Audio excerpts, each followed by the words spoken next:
ഖത്തറിൽ ആക്രമണം നടത്തിയിരിക്കുന്നു Iran. US സൈനിക താവളങ്ങൾ ലക്ഷ്യമിട്ട് ഇറാന്റെ മിസൈലുകൾ തൊടുത്തിരിക്കുന്നു എന്നുള്ള പ്രധാനപ്പെട്ട വിവരം പുറത്തുവരുന്നു. അധികാരികൾ നൽകുന്ന നിർദ്ദേശങ്ങൾ പിന്തുടരണമെന്നും പുറത്തിറങ്ങരുത് എന്നും ഇന്ത്യൻ എംബസി ഇപ്പോൾ നിർദ്ദേശം നൽകിയിട്ടുണ്ട്. സുരേഷ് വെള്ളിമുറ്റം വിവരങ്ങളുമായി ചേരുന്നുണ്ട്.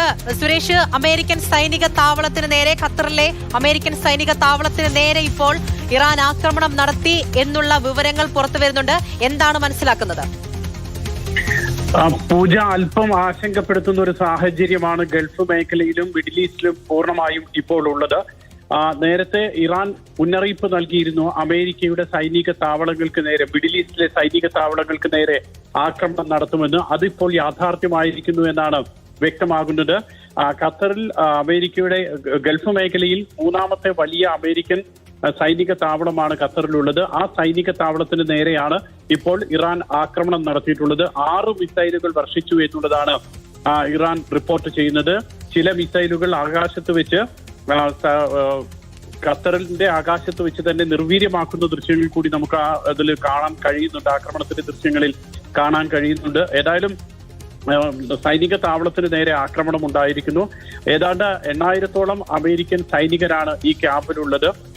അൽ ഉദൈദ് സൈനിക ക്യാമ്പ് എന്ന് പറയുന്നത് ദോഹയിൽ നിന്നും, തലസ്ഥാനമായിട്ടുള്ള ദോഹയിൽ നിന്നും വലിയ അകലെയല്ല, ഒരു വ്യവസായ മേഖലയിലാണ് ഈ സൈനിക ക്യാമ്പ് ഉള്ളത്. അവിടെ നിന്നുകൊണ്ടാണ് ഈ മേഖലയിൽ പൂർണ്ണമായും അമേരിക്കൻ സൈന്യത്തിന്റെ നീക്കങ്ങളെ, പ്രത്യേകിച്ച് വ്യോമസേനാ നീക്കത്തെ നിരീക്ഷിക്കുന്നതും നിയന്ത്രിക്കുന്നതുമൊക്കെ.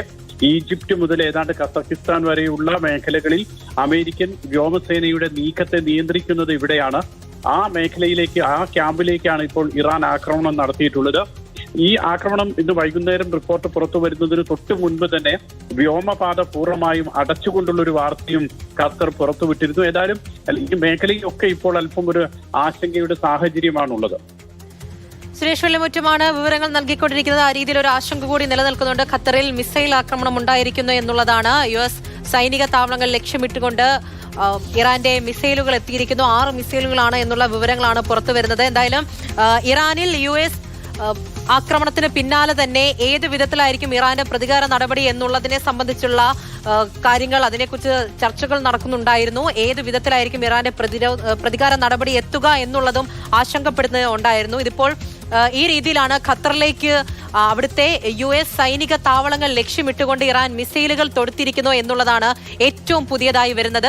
എന്തായാലും ഏത് വിധത്തിലാണ്, കാരണം ഖത്തറാണ് നമ്മളെ സംബന്ധിച്ചും ആശങ്കയുണ്ടാക്കുന്നുണ്ട്. അവിടെ ഇന്ത്യക്കാരുണ്ട്. ഏത് വിധത്തിലാണ് അവിടെ ഇങ്ങനെ ഒരു സംഭവം ഉണ്ടായപ്പോൾ നിർദ്ദേശം നൽകിയിരിക്കുന്നത് എന്നതിനെ കുറിച്ചുള്ള വിവരങ്ങൾ കൂടി ആദ്യം അറിയേണ്ടതായിട്ടുണ്ട്. സുരേഷ് വെള്ളിമുറ്റം തുടരുന്നുണ്ട്. സുരേഷ്, നമ്മളെയൊക്കെ സംബന്ധിച്ചും ആശങ്കയുണ്ടാക്കുന്നത് ആ ഒരു കാര്യം കൊണ്ടായിരിക്കും. ഏത് വിധത്തിലാണ് ഇപ്പോൾ ഇന്ത്യൻ എംബസി അവിടെയുള്ള ഇന്ത്യക്കാർക്കുൾപ്പെടെ നിർദ്ദേശങ്ങൾ നൽകിയിരിക്കുന്നത്? അതിനെക്കുറിച്ച് സംസാരിക്കാം. ഇപ്പോഴത്തെ സാഹചര്യത്തിൽ ഖത്തർ മാത്രമല്ല, മറ്റ് ബഹ്റൈൻ അടക്കമുള്ള മേഖലകളിൽ നിന്നും ഇന്ത്യക്കാർക്ക് ജാഗ്രതാ നിർദ്ദേശം വരുന്നുണ്ട്. അത് വിദേശകാര്യ മന്ത്രാലയത്തിന്റെ ഭാഗത്തു നിന്നും, അതോടൊപ്പം തന്നെ അതത് രാജ്യങ്ങളിലെ ഇന്ത്യൻ എംബസിയിൽ നിന്നും ജാഗ്രതാ നിർദ്ദേശം വരുന്നുണ്ട്. അനാവശ്യമായി പുറത്തിറങ്ങരുത്, സുരക്ഷിത മേഖലയിൽ തുടരണം തുടങ്ങിയിട്ടുള്ള നിർദ്ദേശങ്ങളാണ് ഇപ്പോൾ ഈ മേഖലയിൽ നിന്നുമൊക്കെ വരുന്നത്. വിദേശകാര്യ മന്ത്രാലയവും ഇത്തരത്തിലുള്ള ഒരു നിർദ്ദേശം നൽകുന്നുണ്ട്.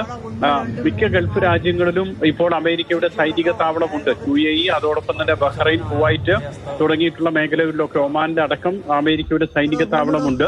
ഈ മിഡിൽ ഈസ്റ്റ് മേഖലയിൽ ആകെ 19ഓളം സൈനിക താവളമാണ് ഉള്ളത്. അത് ഗൾഫ് മേഖലയിൽ ഏറ്റവും അധികമായിട്ടുണ്ട് താനും.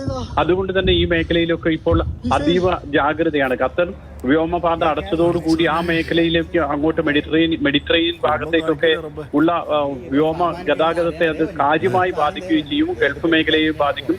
മാത്രമല്ല, ഖത്തർ എയർവേസിനാണെങ്കിൽ ഖത്തറിൽ നിന്ന് അലാസ്ക വരെയും ഉണ്ട്. അതോടൊപ്പം തന്നെ ഓസ്ട്രേലിയ വരെ 2 അറ്റം വരെ സർവീസ് നടത്തുന്നുണ്ട്. അതിനെയൊക്കെ കാര്യമായി തന്നെ ബാധിക്കും. സുരക്ഷാ ക്രമീകരണങ്ങളുടെ ഭാഗമായിട്ടാണ് ഇപ്പോൾ ഈ എംബസിയും അതോടൊപ്പം തന്നെ വിദേശകാര്യ മന്ത്രാലയങ്ങളും ഒക്കെ ഇപ്പോൾ ഇടപെട്ട് പൗരന്മാർക്ക് പ്രത്യേക നിർദ്ദേശം നൽകുന്നത്.